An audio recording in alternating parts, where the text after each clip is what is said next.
Bonjour à tous, c'est Christophe. Je fais un petit bilan fin de mois pour voir où on en est. Au niveau de mon trading, j'étais plutôt mauvais ce mois-ci, je l'avoue, suite à des problèmes de setup, souvent des fausses cassures, comme on a pu le voir sur GBP USD, ici et de nombreuses fois. Je me suis fait avoir bêtement. Et je voulais vous montrer en fait que finalement, on peut tout à fait éviter des fausses cassures et des prises de tête par rapport à son money management, par rapport à sa difficulté à assumer ses pertes, etc. etc. Tous les problèmes que les débutants ont et que moi-même j'ai. Et je voulais vous montrer comment régler définitivement ces problèmes de perte par rapport à vous-même et par rapport à un trading qui est peut-être, certainement peut-être, un peu trop intensif sur des phases de marché difficiles à gérer. Alors, moi j'étais parti dans l'optique de me dire, bon bah voilà, alors mon problème c'est souvent, j'ai une perte maximale journalière de 2%, ce qui était équivalent à 2 euros. Malheureusement, ça a été difficile pour moi. Généralement, je m'arrête autour des 5 euros quand ça va pas. Là, je vais vous montrer le mois, enfin la semaine et la fin de mois. Donc quand on est en gain, tout va bien, mais vous voyez, normalement j'étais censé sortir à 2 ou 3 euros. Voilà, j'étais à -7, là -9. Bon, l'avantage c'est que j'arrive à couper au bout d'un moment, mon cerveau il redevient un petit peu normal. Mais malheureusement, il y a des jours où voilà, ça ne va pas. Et aujourd'hui, j'ai fait un gain plutôt fort agréable pour aujourd'hui. Parce que, comme vous allez pouvoir le voir, oula, 4,7% de gain environ, même un peu plus puisque mon solde était un peu plus bas. Enfin bon, peu importe.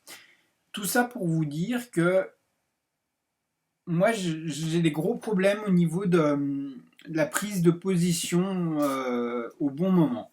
Souvent je prends des fausses cassures et je me fais abananer par le marché. Et pour éviter tout ça, bah, il y a un remède miracle. Alors au départ, je voulais tout simplement aller sur Fiverr. Bon, j'avais demandé à des mecs pour créer en fait un logiciel, un robot en fait que je puisse mettre sur mon Admiral Market, sur mon MT4, pour me stopper en fait, bloquer mon compte si je dépassais les 2 ou 3% de perte en une journée. Ce qui est très compliqué parce que les mecs, enfin il y a beaucoup de... Enfin je ne sais pas si vous connaissez Fiverr. Fiverr, vous pouvez demander à n'importe qui des tâches différentes, que ce soit du codage, etc. Bon. Et là, j'avais fait une demande. Bon, j'ai pas gardé les trucs, mais les mecs, enfin voilà quoi. Enfin tiens, je vais prendre le. Bon, je voulais voilà que le mec me mette un programme tout simplement sur MT4 pour me bloquer mon compte à partir de 2% de perte. Le mec, bien sûr, donnez-moi votre PayPal et tout, et faites-moi le paiement directement. Voilà, et commence à se dire, là je sens le truc qui part en vrille, le mec il va se barrer avec mon fric. Il me dit, voilà, vous avez 18, enfin, je vais avoir que 18 jours avant d'être payé, et puis ils vont vous charger 20% de frais, etc. Et du coup, moi j'ai dit, bon ben voilà, moi je vais trouver quelqu'un d'autre pour faire ce job. En tout cas, voilà, il y a pas mal de Nigérians, il y a pas mal là c'était un Afghan, enfin il y a plein de nationalités différentes, les mecs cherchent à faire leurs sous, mais en dehors de la plateforme Fiverr. Donc si vous avez Fiverr, je vous recommande fortement de faire les paiements directement sur la plateforme et pas en dehors de la plateforme. Donc voilà. Mis à part, j'ai cherché donc une autre solution pour trouver un moyen d'arrêter de perdre plus de 2% par jour, quoi. Et plus on va dans les time frame hauts, plus vous allez voir que, bizarrement, on arrive à avoir quelque chose qui est beaucoup plus clair sur les cassures, etc. Alors on va prendre le cas d'aujourd'hui. Le cas d'aujourd'hui où on avait le range de la nuit, la cassure là, on arrivait au 1,24. On a eu une belle cassure, là je me suis dit, bon, on peut prendre et puis aller chercher les 1,23,5. Bon, fausse cassure, on se fait bananer. Ici pareil, fausse cassure, bam, on se fait bananer. Donc toujours pas un bon time frame. Le M15 n'est pas idéal. Il y a beaucoup de fausses routes et c'est pas super. Alors dès qu'on se met un petit peu sur le M30, on voit quoi? On voit tout simplement que le range ne suffit pas. On voit qu'il y avait un autre range sur la veille qui était intéressant et la cassure ici, le niveau s'est arrêté pile sur le niveau bas ici, donc danger. Et on attendait 2-3 secondes et ça remontait direct. Donc déjà le M30 est déjà plus favorable. Et là, alors le H1 encore mieux. On retrouve donc toujours les petites mèches, etc., les ranges, etc. Et donc pareil ici, on pouvait imaginer, en fonction du scénario qu'on a ici, que passer la S1, c'était plus prudent d'attendre la S1 pour envisager un trade ici. Et là, ça passait beaucoup mieux. En H4, c'est encore plus visible, on a le range, énorme range et la cassure, là c'est très clair. Et en D1, donc là c'est un peu plus compliqué en daily parce que on voit le marché qui a rangé ici et une grosse rouge ici. Tout ça pour vous dire, suivant les time frames que vous allez utiliser, vous aurez des ranges qui seront beaucoup plus marqués ou pas et des time frames qui sont un peu casse-gueule. Donc, si vous avez des problèmes en M1, passez au M5, M15. Si vous avez toujours des problèmes de gestion des stops et de psychologie, passez au M15. Si le M15 va toujours pas et vous prenez encore des pertes, passez au M30, etc., etc. Jusqu'à arriver à un time frame. Moi, le H4 me va super bien. Et parce que ça fonctionne bien, on voit clairement le range et la cassure du range. Moi, le H4, j'ai toujours beaucoup plus vu les scénarios vendeurs-acheteurs sur du H4 que sur d'autres time frames. Bon, chacun sa méthode, mais c'est vrai que avec un H4, on a cette bougie. La prochaine bougie, c'est quoi? C'est une bougie qui va être 4 heures plus tard. Donc, on regarde les écrans. À la clôture de celle-là, s'il n'y a aucun setup, on ne fait rien. À la clôture de celle-ci, qu'est-ce qu'on fait?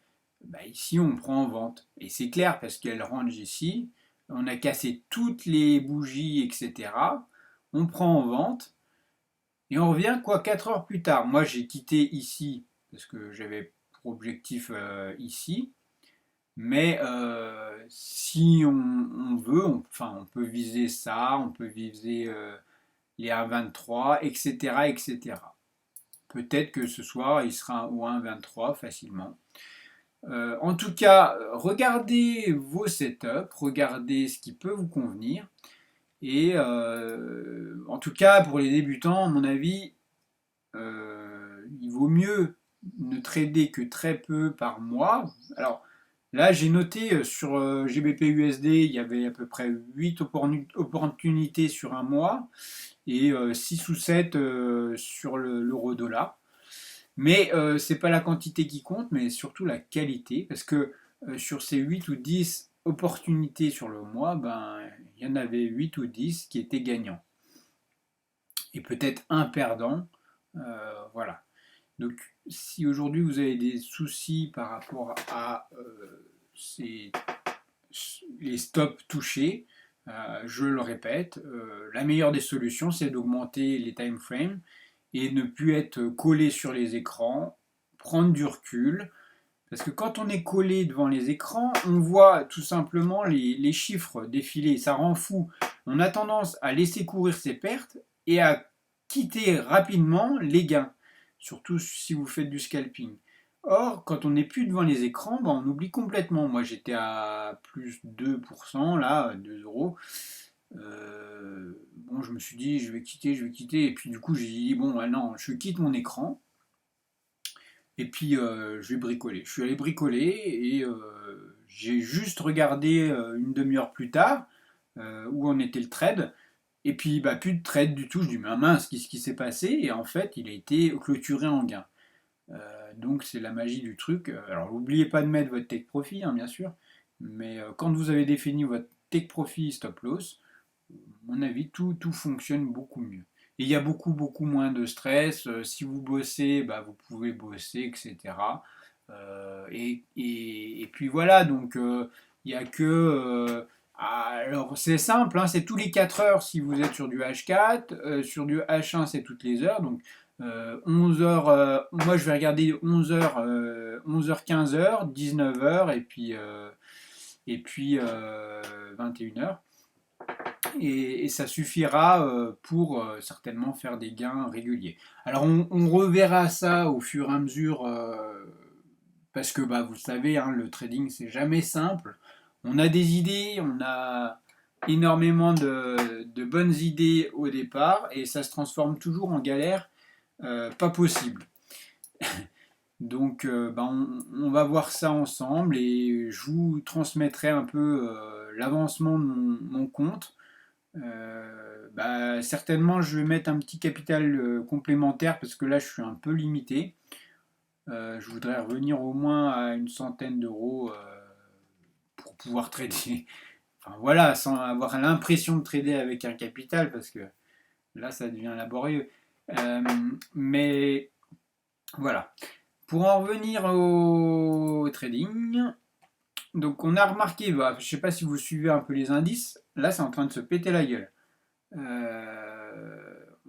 On a eu cette première vague de baisse assez forte qui était assez marquée courant début juin, hein, qui semblait être un peu comme le coronavirus là, avec des grosses bougies. Bon, voilà. Et là, ça a un peu rangé tout le long.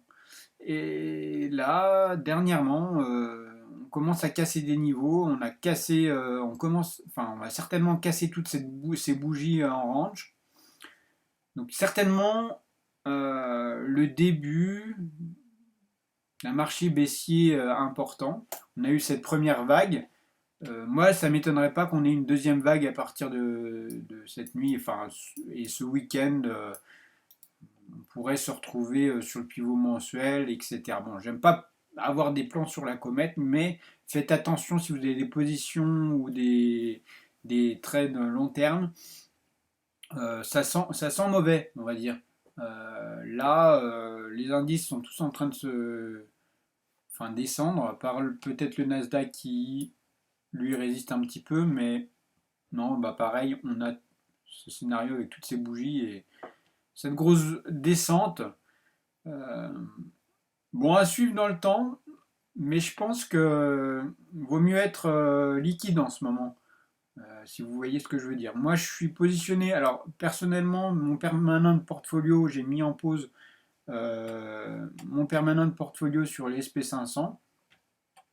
Je l'ai mis en pause sur les 2900 par là. Même plus bas non, qu'est-ce que je dis, enfin par là. Et bah, je l'ai mis en pause parce que j'ai plus confiance du tout au marché actions et aux indices. Ça peut aller dans tous les sens. Je garde seulement le gold qui se porte bien, comme vous pouvez le voir. On est en plein run haussier, c'est impressionnant. Les moindres ventes se font racheter directement. Vous voyez, là, on est clair, hein. Donc, pour moi, le gold va aller plein nord. Et les obligations d'État qui, pareil, se comportent plutôt bien, regagner toute la perte qu'ils ont, quasiment toute la perte qu'ils ont eue durant le coronavirus. Donc voilà. Sur ce, je vous souhaite un excellent week-end et vous dis à très vite. N'oubliez pas de vous abonner et liker la vidéo. Si vous êtes intéressé par le trading et que vous voulez déposer un petit peu d'argent pour débuter, c'est-à-dire 100, 200 euros, n'hésitez pas, j'ai un lien dans la description, ça m'aide et ça vous aidera à avoir non seulement un broker de qualité, Admiral Market, qui va vous permettre de trader avec des tout petits lots, hein, c'est-à-dire sur l'euro dollar, GBP USD, USD GPY, etc. Vous n'êtes pas obligé de trader à 1 euro le point, vous pouvez trader à 10 centimes de point. Donc 10 centimes du point, c'est 10 fois moins que chez IG qui vous oblige un peu à trader avec un capital beaucoup plus important. Voilà, sur ce, je vous laisse. Allez, à toutes.